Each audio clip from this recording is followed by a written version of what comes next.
Hello everyone, welcome back to the channel. So कल मैंने video बनाया था कि कैसे म्यूचुअल फंड्स ने सारे रिकॉर्ड्स तोड़ दिए। हाईएस्ट एसआईपी का कलेक्शन हुआ मार्च के मंथ में। सो आई थॉट कि एक बारी म्यूचुअल फंड्स को ब्रेक डाउन करके सिंपल वे में समझाया जाए कि ये काम कैसे करते हैं और कंपाउंड इंटरेस्ट क्या चलता है इसमें। हमेशा बोल रहे थे compound interest is the eighth wonder of the world. कैसे ये काम करता है इसको थोड़ा सा एक्सप्लेन करते हैं, और ये कैसे सिंपल इंटरेस्ट से अलग होता है इसको थोड़ा समझते हैं। और सेकेंडली एक चीज और देखेंगे कि कैसे आप 5,000 रुपीज अ मंथ से 2.5 करोड़ रुपीज अक्यूमुलेट कर सकते हैं, या कैसे 20 लाख दे के आप 10x रिटर्न ले सकते हैं अप्रोक्सीमेटली 2 करोड़ के आसपास। बहुत बहुत ज्यादा वो लग रहा होगा कि कोई कैच है, कोई क्लिक बेट है, बट ऐसा कुछ नहीं है। एक ब्रेक डाउन करते हैं इसको, कंपाउंड इंटरेस्ट से स्टार्ट करते हैं। सो कंपाउंड इंटरेस्ट और सिंपल इंटरेस्ट में एक जो फंडामेंटल डिफरेंस होता है, जब हम पहले पढ़ते भी हैं क्लास में, मैथमेटिक्स में बड़े सिंपल फॉर्मूलाज हैं। बट सिंपल इंटरेस्ट क्या होता है कि आपको इंटरेस्ट मिलता है आपके एक बेस प्रिंसिपल पे। एग्जाम्पल पे बताऊं तो अगर मैं 1,000 रुपीज कहीं पे डिपॉजिट करता हूँ, मेरे को 10 रुपीज का अगर 10% का इंटरेस्ट मिलता है सिंपल इंटरेस्ट, और 10 ईयर्स के लिए करता हूँ, तो मेरा वो अमाउंट 10 ईयर्स बाद 2,000 बन जाएगा। कैसे? 1,000 रुपीज 10% के हिसाब से 100 रुपीज पर ईयर, 10 ईयर्स का टाइम रहा, 1,000 रुपीज का इंटरेस्ट बना प्लस 1,000 का प्रिंसिपल, तो वो 2,000 बन गया। बट यही अगर कंपाउंड इंटरेस्ट होगा तो उसमें मेरा 2,000 सेवेंथ ईयर में बन जाएगा। अभी मैंने सेवेंथ ईयर कैसे निकाला? 10% के एंगल से ही। ये रूल ऑफ 72 होता है, ये बाद में एक्सप्लेन करूंगा। बट ये मेरा 2,000 रुपीज ऑलरेडी बन जाएगा सेवेंथ ईयर में, प्लस जो आगे का इंटरेस्ट आएगा अगले 3 ईयर्स में वो मेरा पूरा प्रॉफिट होगा। तो जहाँ मैंने सिंपल इंटरेस्ट में 1,000 रुपीज पे डबल करे अपने पैसे 2,000 10 ईयर्स में, यहाँ पे 1,000 रुपीज का मैंने डबल 7 ईयर्स में कर लिया, और 3 ईयर्स का तो मेरा प्रॉफिट हो गया।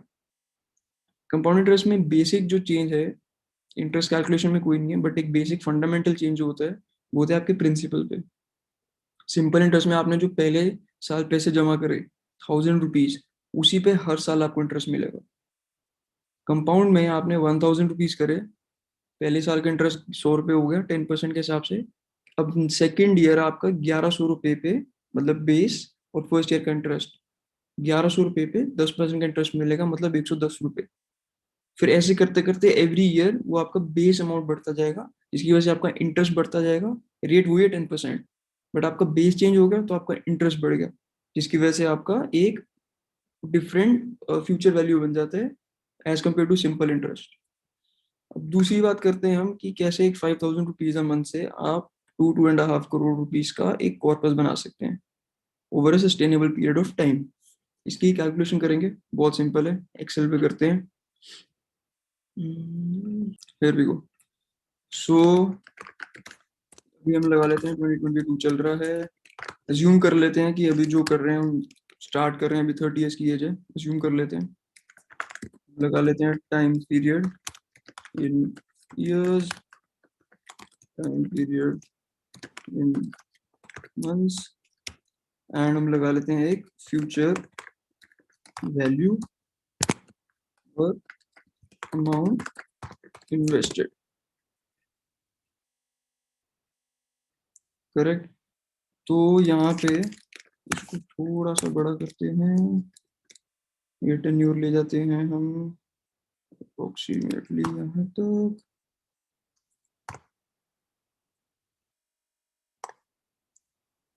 ये क्या हो गया?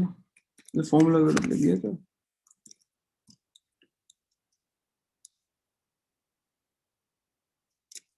चलो ये हो गया। सिमिलरली यहाँ पे कर लेते हैं। करेक्ट। तो इसको यहाँ तक कर लेते हैं, यूजली 60 तक की कैलकुलेशंस लेके चलते हैं। टाइम पीरियड लगाया जाए ईयर्स में, तो फिक्स कर देते हैं 30 साल। सिमिलरली इसको कर देते हैं मंथ्स में। करेक्ट। तो मोटा मोटा आप ये देखो कि 30 ईयर्स के हो, 30 ईयर्स का टाइम फ्रेम पकड़े अगर इन्वेस्टिंग के लिए, तो 60 ईयर्स तक का एक 30 साल का पीरियड बन गया, मतलब 360 मंथ्स हो गए। करेक्ट। अब हम यहाँ पे लगाते हैं कि हम ऐसे भी करेंगे 5,000 अ मंथ, राइट।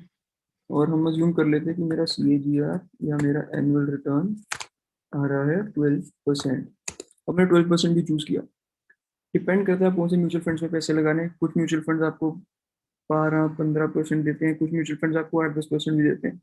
तो ऑन एवरेज ये पिछली हिस्टोरिकल स्टडीज के हिसाब से देखा गया है कि 12% is a very reasonable number if you stay invested in equities for long period. तो मैं लॉन्ग पीरियड को, आजकल लोग 3-4 साल को लॉन्ग पीरियड समझ लेते हैं, बट मैं इक्विटीज में लॉन्ग पीरियड 5 से 10 साल ही पकड़ के ही चलता हूँ। वो जिससे पहले आपको रिटर्न दिखेगा ही। तो इसमें फॉर्मूला लगा देते हैं फ्यूचर वैल्यू का। रेट हमारा 12% और number of period this much. हमारे पेमेंट हो रही है एवरी मंथ 5,000 की। एंड हमारा कुछ अभी प्रेजेंट वैल्यू नहीं है, करेक्ट। तो ये देखो आप, ये हमने कर दिया 1,74,00,000 तक पहुंच गए। इसको अगर मैं कर देता हूँ 28, राइट, और इसी को आगे मैं एक्सपैंड कर देता हूँ 2 साल। तो ये एज्यूम किया था मैंने, पहले 30 ईयर्स में स्टार्ट किया, अब मैंने एज्यूम किया लेट्स से 28 ईयर्स में स्टार्ट कर लेते हो 5,000 के साइकिल।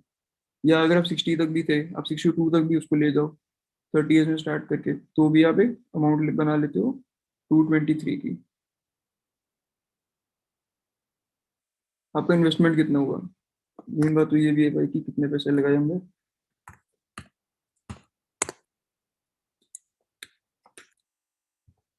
करेक्ट। हमने टोटल लगाया 19,20,000 पे। कैसे?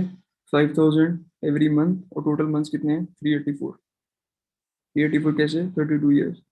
तो 19,20,000 पे लगा के आपका कॉर्पस बन गया 2,23,00,000 रुपए का। इसमें काफी assumptions है जो नहीं लिए, वो भी डिस्कस करते हैं, बट एक रफली दिखाना था कि कैसे आप एक ट्रैक कर सकते हैं अपना SIP और CAGR का इनपुट डाल के। अब कईयों को CAGR मिल रहा होगा 15% का, कुछ फंड मैनेजर ज्यादा अच्छा कर रहे होंगे परफॉर्म, तो उनके हिसाब से अमाउंट चेंज हो जाएगा। उनको वही 2,23,00,000 बन जाएगा 4,67,00,000 by the age they are 60। और इन्वेस्टमेंट तो वही रही 19,20,000 की, 467 हो गया। कईयों को 10% मिल रहा होगा, उनके लिए रह जाएगा 139, वही इन्वेस्टमेंट पे। तो सारी गेम दो चीज़ों पे आ जाती है, एक 12% जो रेट है आपका, और एक है आपका टेन्योर। ये दो चीज़ें मेरे हिसाब से ये सबसे ज़्यादा इंपॉर्टेंट है। ऑफ कोर्स अब अमाउंट तो हर कोई अपने हिसाब से कंफर्टेबली डालता है, जितना उसको लग सकता है वो डाल सकते हैं, बट इसमें मेन चीज़ रहेगी आपका टाइम पीरियड और रिटर्न। अगर अब इसका एक सिंपल सा एक ग्राफ बनाएं, तो हम ये सिलेक्ट करते हैं time period, image, future value, chart, और ये आ गया हमारे पास एक ये वाला बनाते हैं। देखो, बेसिक सा चार्ट। अब इसमें चार्ट में देखो आप, ये जीरो है, करेक्ट। ये टाइम चल रहा है 32 ईयर्स तक का, 32 ईयर्स। और पहले अप्रोक्सीमेटली 12 साल तक आपको कुछ मजा ही नहीं आ रहा। अगर आप देखोगे 0 to 12 है, तो अप्रोक्सीमेटली यहाँ तक आपकी अमाउंट अप्रोक्सीमेटली 15-16 लाख बन जाती है, डबल हो रही है आपकी अमाउंट। बट यहाँ से आप देखो तो बूम ही बूम है। 12 साल में आपने कमाए, 12 साल में आपका वैल्यू बन गई 16 लाख, राइट। अब देखो अगले 6 साल में क्या होता है। 40 एज है, 46 में आपका वही अमाउंट बन गया डबल। जो आप पहले थे 1595 16 लाख पे, वो हो गया जी 37-38 लाख। अब आ जाओ 52 के एज पे, 82। अब आ जाओ 58 पे, 174। देख लो कैसे डबल हो रहा है। ये कंपाउंडिंग का गेम है। आपका बेस जितना जितना बड़ा बेस होता जाएगा, उतना ज्यादा ज्यादा आपको इंटरेस्ट मिलता रहेगा। इंटरेस्ट तो 12% अब अज्यूम किया हुआ, तो 12% ही चल रहा है। तो जितना ज्यादा आपका कैपिटल बेस ज्यादा है, उतना ज्यादा आपकी बड़ी वो बन जाती है रिटर्न, क्योंकि इंटरेस्ट उतना बनता है। ये मैंने किया SIP के बेस पे। अब कुछ लोग कहेंगे कि ये 2-2.5 करोड़ रुपए की वैल्यू 2054 में क्या रह जाएगी इन्फ्लेशन के हिसाब से, तो वो भी देख लेते हैं। हम मान लेते हैं इन्फ्लेशन हो गई 5%, राइट। अब आज के हिसाब से उसकी वैल्यू क्या रहेगी, वो हो जाएगा आफ्टर 32 years, करेक्ट। और पेमेंट कोई है नहीं है, फ्यूचर वैल्यू 223 है, तो ये बन जाता है 46-47 lakhs। तो मतलब जो वैल्यू आज 47 lakhs की है, वही वैल्यू होगी 2 crore 23 lakhs की आफ्टर 32 years, या फिर इन 2054। तो ये पहले देख लो कि आपको लगेगा कि 2-2.5 करोड़ पे क्या वैल्यू है। अब जितनी वैल्यू आज के डेट में 46 lakhs की, 47 lakhs की, जिस जिसके लिए जितनी है, कईयों के लिए बहुत बड़ी अमाउंट है, कईयों के लिए छोटी अमाउंट है, कईयों के लिए ठीक ठाक अमाउंट है, ये तो आपने अपना अपने इंडिविजुअली देखना है। बट जो वैल्यू आज 47 लाख आपके लिए इतना होल्ड करता है, वही वैल्यू 2 crore 23 lakhs होल्ड करेगा आज से 32 years में। ये इन्फ्लेशन भी हमने फैक्टर इन कर लिया। अगर आप inflation factor, net net inflation factor करेंगे, तो आप देखोगे कि आपके पास रियल मनी कितनी रहती है। 5% ये है, 7% अगर मैं इसको डाल दूँ, तो आप देखो अप्रोक्सीमेटली 70-80 लाख रुपए रियल मनी हो जाएगी, रियल बाइंग पावर हो जाएगी, रियल आज के हिसाब से। तो रियल पैसे आपके बनने 2-23 हैं, बट उसकी जो उसमें कितना सामान खरीद पाओगे आप, क्या उसकी परचेजिंग पावर रहेगी, क्या उसमें बाइंग पावर रहेगी आपकी, वो रहेगी जो आज आप 46-47 lakhs में खरीद सकते हो। तो ये तो एक चीज हो गई, ये अगर आपने किया SIP सिस्टम में। अब हम करते हैं, अगर आप करते हो लमसम, करेक्ट, आप कहते हो भाई हमसे नहीं होने वाला SIP, हमसे लमसम करवा लो, तो यहाँ पे भी हम अमाउंट डाल देते हैं 5,000 फॉर बेसिस। तो ये क्या सीन हो गया, 28, तो ठीक है। 3 माइनस, यहाँ पे गलत है क्या फॉर्मूला? नहीं, यहाँ पे गलत है। ये फॉर्मूला यहाँ पे कॉपी पेस्ट करना होगा।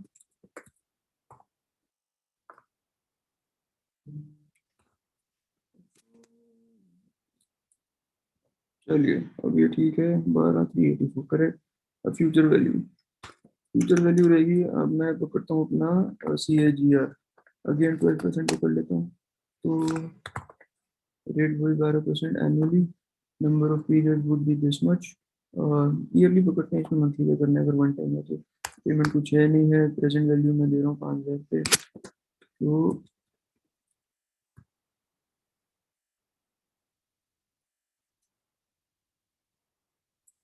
फॉर्मूला कुछ गलत लग गया लगता है, क्योंकि ठीक है 12% ठीक है, रेट रेट ठीक है, ठीक है,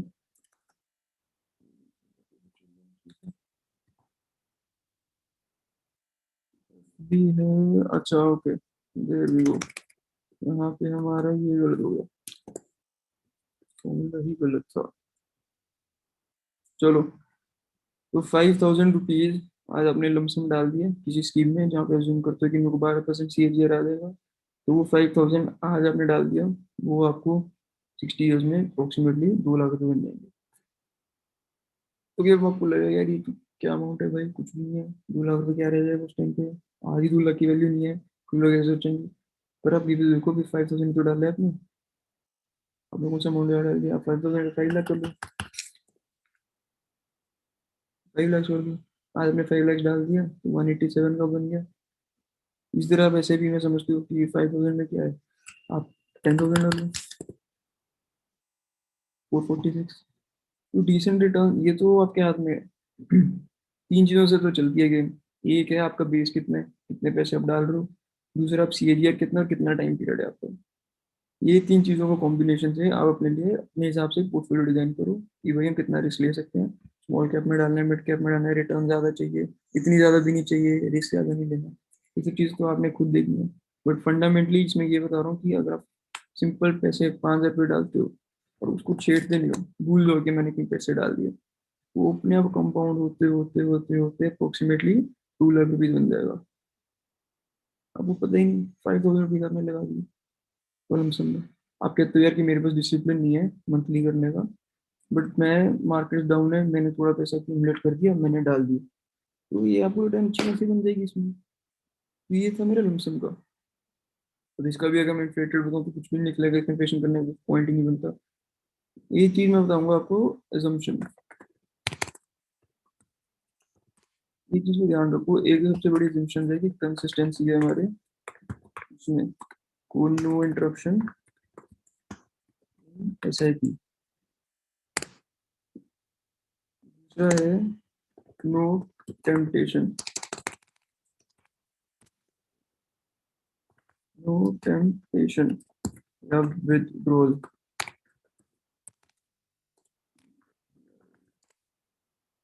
तीसरी चीज आती है इन्फ्लेशन।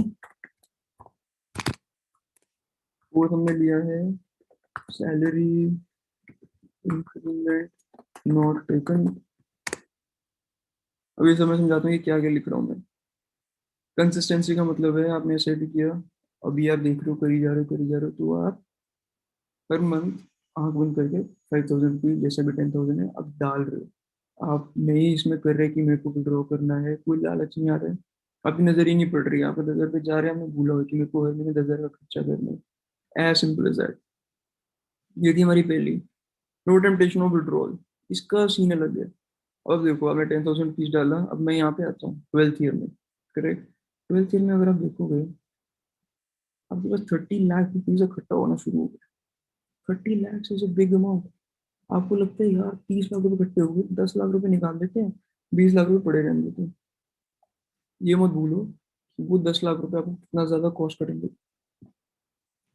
उसको मैं समझाऊंगा तो मतलब हैरान हो जाएगा कि कितना डिफरेंस पड़ जाएगा। मतलब अगर आप यहाँ पे 10 लाख रुपए निकाल लेते हो तो आपके आगे के ईयर्स में वो जो बेस पे जो कंपाउंडिंग इफेक्ट आने वो आपको मिलेगा ही नहीं। कल को आप कहते हो यार मैं 50 हो गया हूँ, बहुत कर ली, और एक 28 है, 1 करोड़ 2.5 लाख है, निकाल लेते हैं आराम से इंजॉय करते हैं लोग। और 128 है, अब देखो 5 साल में 128 का क्या हो रहा है, 1 2 3 4 5, 50 55 में वही 128 आपका बन गया 241। उस टाइम तो हमने ऐश कर ली 128 की, पर जो इतना प्रॉफिट हुआ वो तो मतलब रह गया आपका। तो कोई टेम्पटेशन ही नीचे निकालने के लिए, कभी कभी लगेगा यार यार पैसे इकट्ठे हो गए, एक बढ़िया सा हाउस ले लेते हैं, डाउन पेमेंट कर देते हैं, एक बढ़िया सी गाड़ी की डाउन पेमेंट कर देते हैं, कहीं घूमने चले जाते हैं, 5 लाख रुपए निकाल लेते हैं। जो आपने यहाँ पे सोचा वहां पे ये जो आपने मेहनत करी है पहले 5 10 साल की वो गई। अभी मैंने स्टार्टिंग में कहा था कि इक्विटीज में 5 10 साल तो भूल ही जाओ कोई रिटर्न, और ये आपको चार्ट भी दिख रहा है साफ, कुछ नहीं मिल रहा आपको 10th ईयर तक।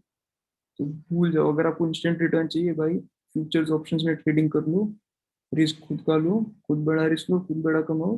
बट अगर आपको चाहिए गारंटीड और कंसिस्टेंट रिटर्न लॉन्ग टर्म में, तो आपको भाई 5 10 साल तो देने पड़ेंगे। उसके बाद एक अमाउंट दिखना शुरू होगा जो आपको टेम्पटेशन देगा कि भाई अब निकाल लो इसको। तो अगर आपने उसको निकाला, वो 5 10 ईयर्स की लास्ट आपकी 5 10 ईयर्स की जितना भी एफर्ट और डिसिप्लिन आपने दिखाया सब वेस्ट। तो ये मेरा सेकंड पॉइंट था एजम्पशंस पे। इन्फ्लेशन का वही है कि हमने इन्फ्लेशन इसमें काउंट नहीं करी है, हमने 12% की रिटर्न निकाल दिया, तो इसमें इन्फ्लेशन का इफेक्ट हमने जोड़ा नहीं है। तीसरा है सैलरी इंक्रीमेंट इसमें नहीं लिया। मैंने ऐसे भी देखा कि सिर्फ आप 10,000 भी कर दो, तो ओवर पीरियड ऑफ टाइम आपकी सैलरी बढ़ेगी, 5 10% बढ़ती है एनुअली या 2 साल में, तो आप अपनी SIP भी स्टेप अप करोगे। अभी अगर 10,000 है, मैं इसको 12,000 भी कर देता हूँ। अभी आप कितना कर रहे हो, 446, 12,000 से आप पहुंच गए, ये क्या हो गया, एक 20 पूरी करोगे भाई, ज्यादा हो गया, 535, 5 करोड़ 35 लाख। तो मतलब 1 1.5 करोड़ का फर्क पड़ेगा सीधा आपकी सैलरी इंक्रीमेंट से, तो मैंने वो भी नहीं किया इसमें। तो नेचुरली अगर आप 5,000 कर रहे हो और अगर आपको दिख रहा है 2 3 करोड़ 2 2.5 करोड़ है, कुछ भी नहीं है, ये आप पकड़ लो 3 3 साढ़े 3 करोड़ के बीच में ये बैठेगा, वो आपकी सैलरी इंक्रीमेंट होगी। अब 5,000 5,500 करो तो 6, अगर आप 7,000 भी कर लेते हो 312 होगा। तो ये अपने आप चेंज होता जाएगा। आपका मेन चीज होना चाहिए डिसिप्लिन, इन्वेस्ट कर ही जाओ, टाइम पीरियड में डाल दो। दूसरा, इसको कभी भी ड्रॉ मत करो। तीसरा, अपने रिटर्न्स देखो, जो आप फंड्स में डाल रहे हो, फंड मैनेजर्स को अपना हार्ड एंड मनी दे रहे हो एवरी मंथ, वो सही फंड्स में पैसे डालते हैं। वो अगर आपके पैसे से सही इन्वेस्ट नहीं करेंगे, ऑफ कोर्स उनका तो लिए तो लॉस सही है, उनका करियर के लिए लॉस है, बट इवेंचुअली आपका जो गोल है, चाहे वो वेल्थ क्रिएशन है, चाहे रिटायरमेंट है, चाहे एजुकेशन है, उस पर बहुत बड़ा इम्पैक्ट आता है। अब कुछ बच्चे म्यूचुअल फंड्स करते हैं फॉर चिल्ड्रंस एजुकेशन, या कोई मैरिज के लिए कर लेते हैं, कोई गाड़ी के लिए कर लेते हैं, घर के लिए कर लेते हैं। अब ये सब जो गोल्स हैं ये बड़े ही वो हैं, दे आर नेसेसरी, मतलब इन पे आप खेल नहीं सकते ज्यादा। तो एक साइड पे आपका मन करेगा कि यार मेरे को मिड कैप स्मॉल कैप में डालना है, 15 18% आएगा, मेरा कुछ अचीव हो जाएगा।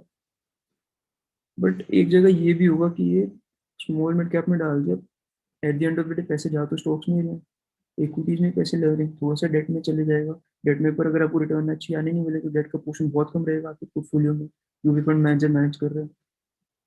तो आपका ये रहेगा कि मेरे को चाहिए अपने बच्चों के एजुकेशन के लिए पैसे, बट मेरे को रिटर्न भी चाहिए, बट रिस्की भी नहीं खेलना। दोनों चीजें नहीं मिलने वाली। या तो डिसाइड कर लो क्या करना है या नहीं करना। या रिलेटिवली बेटर है कोई बैलेंस एडवांटेज फंड ले लो, उसमें क्या होता है नॉर्मल 12 13 14% की रिटर्न आ जाती है। So it's very much on you to decide what kind of funds you are going for, how much duration you are going for, and what you really want out of your funds. कोई अपना wealth creation के लिए करते हैं, कोई हमें नहीं पता, हमें तो बस वेल्थ क्रिएट करनी है, हम बस पैसे डालते जाएंगे हर महीने, हम नहीं देख रहे इसको, हमारे पास बाकी चीज़ों की जुगाड़ है। कोई करता है भाई मैं तो जीरो से स्टार्ट कर रहा हूँ, मेरे को तो इसमें एजुकेशन के लिए भी प्लान करना है, हाउसिंग के लिए भी प्लान करना है, गाड़ी के लिए भी प्लान करना है, बहुत चीज़ों के लिए मेरे को प्लान करना है, इमरजेंसी फंड चाहिए मेरे को, तो उसकी तो सोच अलग रहेगी। हर एक ऐसे भी अमाउंट और कोई अपने हिसाब से सेट करेगा, बट मेन बात है कि अगर कोई बंदा मिलियनियर है बिलियनियर है, और अगर आप कम पैसे कमा रहे हो, आप अगर किसी ब्लू चिप में डाल रहे हो तो वो भी उसी ब्लू चिप में डाल रहे हो, तो दोनों का ऑब्जेक्टिव अलग होगा, दोनों का अमाउंट परसेंटेज अलग होगा, डिपेंडिंग ऑन द पूल। किसी को फॉलो मत करिए हर्ड मेंटालिटी में, अपना देखिए। और इस वीडियो का यही है, एक पर्पस था आपको बताने का कि इक्विटीज में 5 to 10 years तो मत देखो, अगर आपको अच्छी रिटर्न चाहिए। एक एक सेइंग है कि all the best known investors are known after their age of 14 15। अब राकेश जूनवाला जी को पकड़ लीजिए, आप वॉरेन बफे जी को देख लीजिए, सब की एक रिकग्निशन वर्ल्ड वाइड हुई है after they cross a certain जो 40 50 ईयर्स, उनके पास एक अच्छा खासा एक्सपीरियंस है और उन्होंने पोजीशंस बना के रखी अच्छी कंपनीज में लॉन्ग टर्म के लिए। शॉर्ट टर्म में उन्होंने अगर अपने स्टॉक्स बेच दिए होते तो जितना उनके पास आज वेल्थ क्रिएटेड है वो होता ही नहीं। सो ये इंपॉर्टेंट है, आप इन एजम्पशंस को फॉलो करो। लमसम में पैसे डालने हैं डालो, जब मार्केट फॉल होती है अपॉर्चुनिटी रखो, बट इम्पोर्टेंट है सीएजीआर देखो अपना, अपना ये देखो कि आपका ये कितना जा रहा है, सीएजीआर देखो फंड मैनेजर देखो, फंड का ऑब्जेक्टिव देखो, and then just blindly follow the goal which you want to do, nothing else.